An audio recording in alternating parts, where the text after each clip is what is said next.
Today I'm going to show you how to make an awful, garbage, trash sounding beat.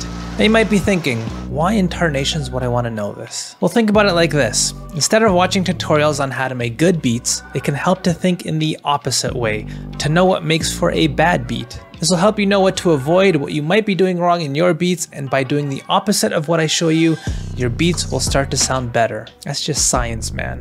I've reviewed tons of beats inside my online beat making program, and when I have new producers come in and start, I tend to see the same form mistakes that I helped them with. So I thought I may as well make a video on it for everyone. And by the way, before we start, hit like or subscribe. I'm not moving until you hit one of them. Alright, you win.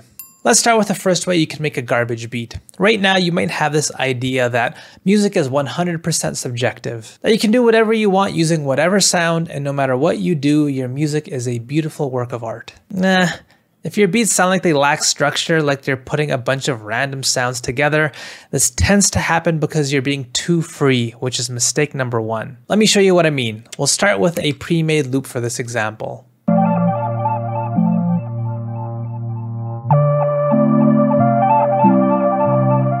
Now when it comes time to programming your drums, here's what happens when you're as expressive and free as you want, and you place your drums down whenever you feel like it.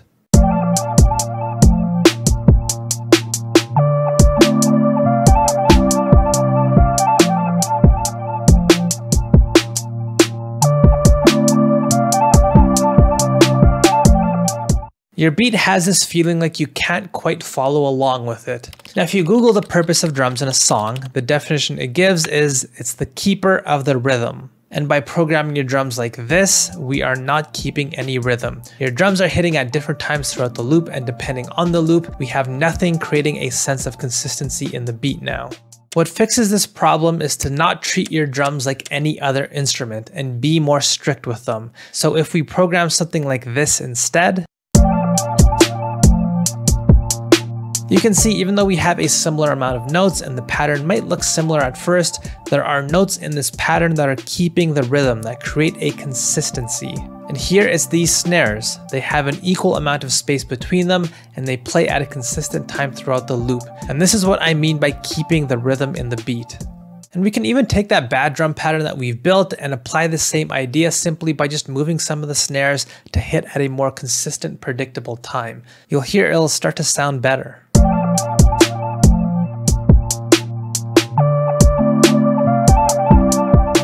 So garbage tactic number one is to be as expressive as you want with every single sound in your song, including your drums. That way nothing in your beat is predictable and you build zero foundation. This will help your beat collapse on itself, which is exactly how you end up with a big pile of garbage. Good job. Now speaking of predictability, there is another problem that I often hear that turns beats into garbage. Let me know if this sounds familiar. You start your beat by using the first sound that you find and you create a pattern with it.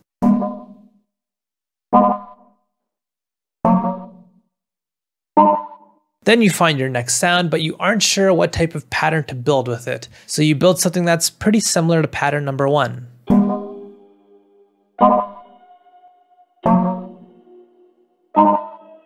Then you grab a bass, but since you're not that strong with building bass lines either, you just follow along with what the other patterns are doing.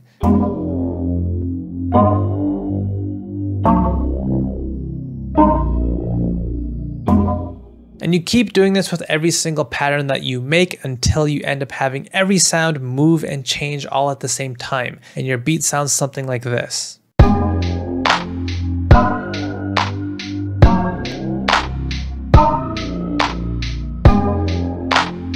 Extremely predictable and therefore boring. This tends to happen because newer producers aren't sure how to build patterns and they might lack that confidence, so they fall into this common trap of making everything the same. To show you how to get out of this trap, let's take a listen to a beat that uses the exact same sounds but takes a different approach with the patterns.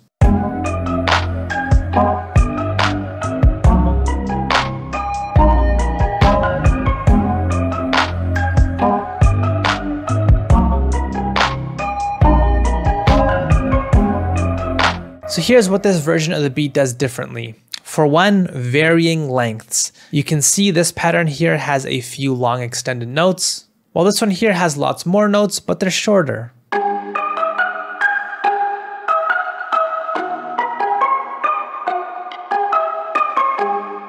And this is different from the first version of this beat where every single note was the exact same length. We also have patterns where the notes in them don't fully extend into one another. There are gaps in between the notes at times, just like this bass.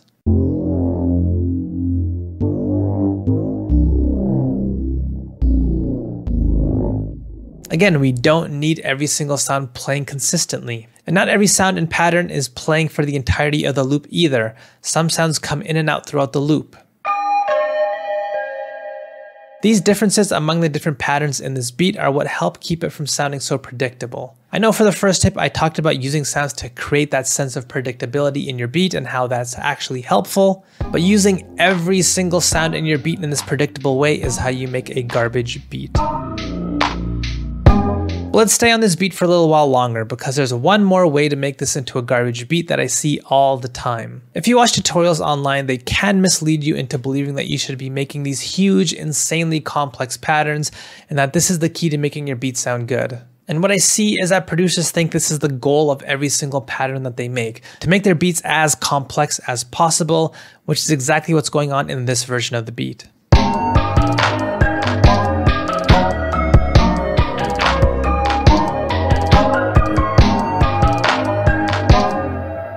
This happens because once producers get a little bit of skill with creating patterns, they often create too much complexity because they want to put those new skills to use, but this actually ends up hurting their beats.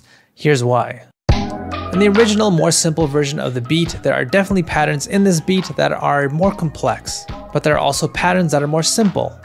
What you need to know is that the more complex a pattern is, the more the human ear tends to focus on it. And so if you make every single pattern in your beat as complex as possible, the listener tends to get confused and doesn't know what to actually listen to and focus on. Knowing when to make a complex pattern versus a basic pattern is going to help you make a better beat. But if you want to make a garbage beat, just make every single pattern as complex as possible. Simple. Now, before we talk about the final idea here, I want to take a quick moment to promote Better Beatmaker, my online beatmaking program. This is for producers who are sick of making garbage beats and want some answers. It will help you make fast progress without having to spend years all on your own figuring out the 100 different mistakes that you might be making that cause your beat to sound garbage. So check out Better Beatmaker. Link is in the description box below. Moving on, the fourth and final way to make a garbage beat is something that I see people in the YouTube comments endorse all the time. So let me ask you a question. If I asked you what genre this beat is, what would you say?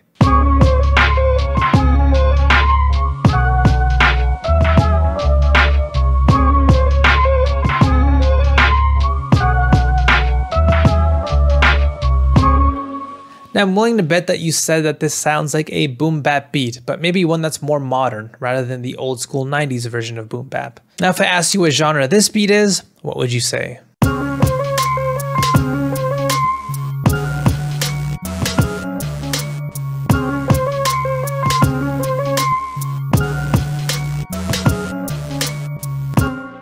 It's a lot harder to define. What I did with this version was I changed some of the drums, so now we have a mix of trap drums with boom bap drums. I also switched the bass to an electronic one, and I removed all the plugins that I used to treat and manipulate the textures of all the sounds to feel more boom bap-ish. And so what we have now is a loss of aesthetic continuity, and this is something I see all the time. Producers will send me their beats and ask me what I think about their boom bap beat, for example. And when I point out that there are a lot of elements in it that don't really fit, there's this automatic defensiveness, and they use the exact same excuse that I see all the time in YouTube comments. Yeah, well, music is subjective. I'm breaking boundaries with this beat, and you clearly just don't understand how original I am. I think this is a bad mentality to have, at least when you first start making beats. I get that fitting neatly into a genre can feel limiting and that you want to be creative. When I first started making beats, I was the same way. I tried to be experimental and push boundaries and be a cool guy, but after a year of making beats, I listened back to what I made and none of my beats worked.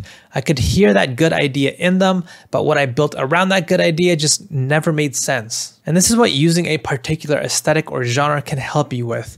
It helps you package your original ideas into a format that's understandable for the listener. So when I forced myself to learn how to make specific genres, it allowed me to still be original, but in a way that actually made sense, where I could finally communicate my idea. And this is what I recommend: to learn how to build the aesthetics for genres that you like first, before calling yourself an experimental genius who breaks barriers and creates new genres. It helps to know the rules before you break them, and this is exactly why. So hopefully this guide has helped you become the garbage producer that you've always wanted to be. But if you actually want to be a good producer, just do the opposite of what I told you. If you enjoyed this video, hit like and subscribe. And yeah, my free drum kit's available in the description box below. And hopefully you had a good time. I'll see you next week.